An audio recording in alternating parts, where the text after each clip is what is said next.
Nearly 2 years after the sign-stealing scandal first surfaced, the NCAA's Committee on Infractions has landed a sweeping and controversial punishment on Michigan football.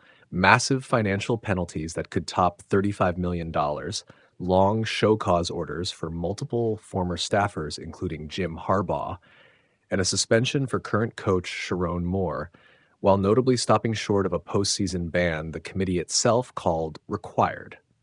The ruling attempts to square the committee's finding of Level 1 aggravated misconduct with a desire not to unduly punish current student athletes, but that compromise has already sparked immediate appeals and blowback.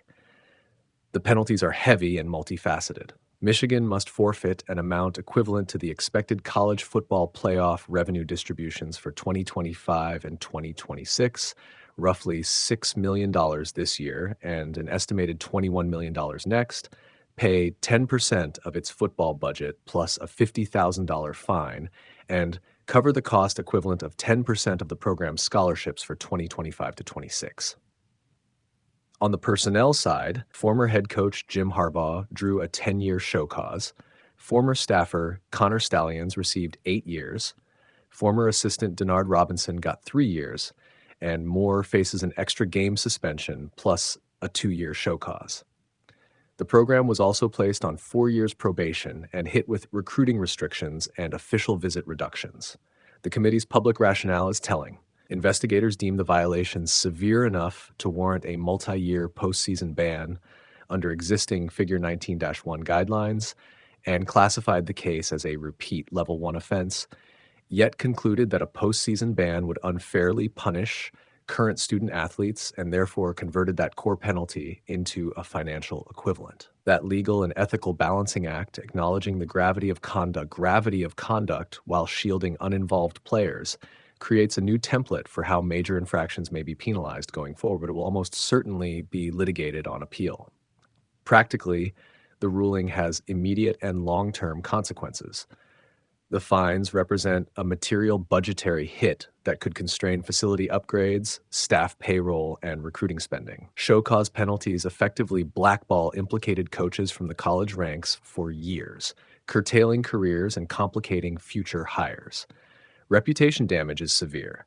Michigan's competitive achievements from 2021-23 now sit under a cloud, and the Big Ten and CFP2B stakeholders must weigh the optics of future scheduling and revenue allocations.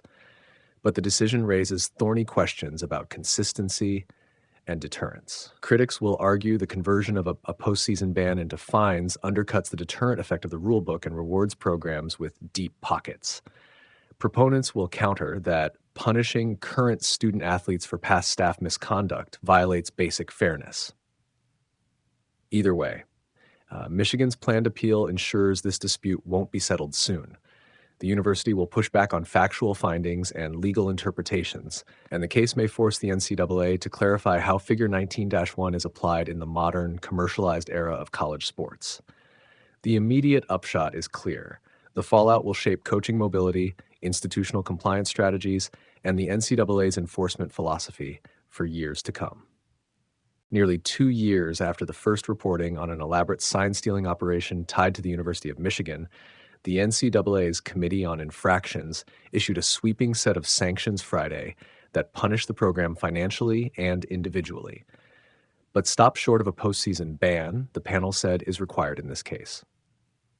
The committee found Michigan responsible for a Level 1 aggravated case and levied multiple penalties that together could approach or exceed $35 million. Highlights of the ruling. Financial penalties including an amount equal to Michigan's expected loss of college football playoff revenue for 2025 and 2026, estimated at roughly $27 million, a $50,000 fine, and a charge equal to 10% of the football program budget, about $7.2 million.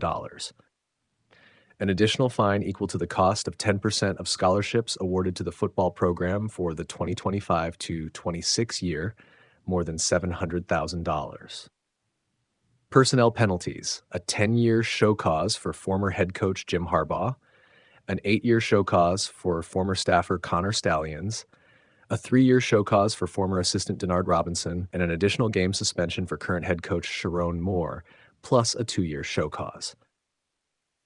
Program controls and limitations. 4 years probation, a 25% reduction in official visits for 2025-26, and a 14-week prohibition on recruiting communications during the probation period.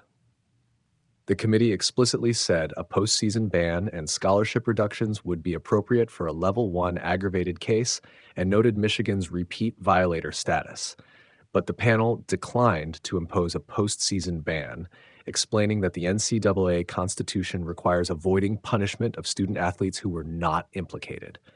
As a result, the committee converted the required postseason ban into equivalent financial penalties. The underlying case centers on Connor Stallions, whom the NCAA alleges organized an extensive in-person scouting operation from 2021 to 23. Investigators say Stallions purchased game tickets and recruited as many as 65 associates to record opponents' sideline signals, activity the NCAA deems impermissible under its cost containment rules. Michigan has consistently disputed the severity and relevance of the evidence, arguing the system did not materially alter competition and accusing the NCAA of overreach. The school also pushed back on assertions tied to a donor, sometimes referenced in reporting. The donor has denied involvement. Michigan had previously faced penalties over unrelated COVID-era recruiting violations. That finding left the program categorized as a repeat violator and factored into the committee's decision. The Big Ten had already suspended Harbaugh during the 2023 season, and Michigan announced earlier this year that Moore would miss 2 games. The NCAA's ruling adds 1 more game suspension for Moore to be served in the 2026 season. Michigan announced it will appeal. In a statement, the university said the committee made fundamental errors in interpreting bylaws and reached conclusions contrary to the evidence, and vowed to seek a fair result through the appeals process. The penalties arrive as Michigan prepares for the 2025 season, ranked number 14 in the AP poll and set to open at home against New Mexico before a marquee early trip to Oklahoma on September 9th. The financial hit and recruiting restrictions are likely to have tangible effects in the short term. The longer-term fallout will depend on the outcome of Michigan's appeal and whether the NCAA sanctions survive further review. Nearly 2 years after the sign-stealing scandal first surfaced, the NCAA's Committee on Infractions has landed a sweeping and controversial punishment on Michigan football. Massive financial penalties that could top $35 million, long show-cause orders for multiple former staffers, including Jim Harbaugh, and a suspension for current coach Sharon Moore, while notably stopping short of a postseason ban the committee itself called required. The ruling attempts to square the committee's finding of Level 1 aggravated misconduct with a desire not to unduly punish current student athletes, but that compromise has already sparked immediate appeals and blowback. The penalties are heavy and multifaceted. Michigan must forfeit